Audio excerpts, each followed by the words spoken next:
నీవు శోధనలో ప్రవేశించకుండా ఉండాలంటే నీకేం అవసరం? ₹1,00,00,000 చెక్ కాదు, బెంజ్ కారు కాదు, పెద్ద బంగళాలు కాదమ్మా. వీటి కొరకు కాదు నీ తపన.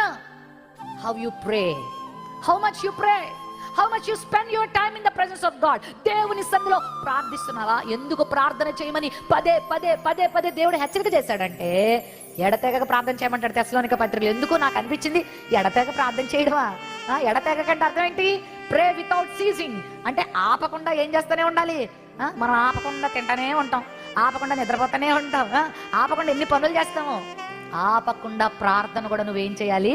చేస్తూ ఉండాలి. నువ్వు కూర్చున్నా, నువ్వు లేచినా, చెప్పండి, నువ్వు బయటకు వెళ్ళినా, ఇంట్లో ఉన్నా, సంఘముతో కలిసి, కుటుంబంతో కలిసి, వ్యక్తిగతంగా you should pray pray pray.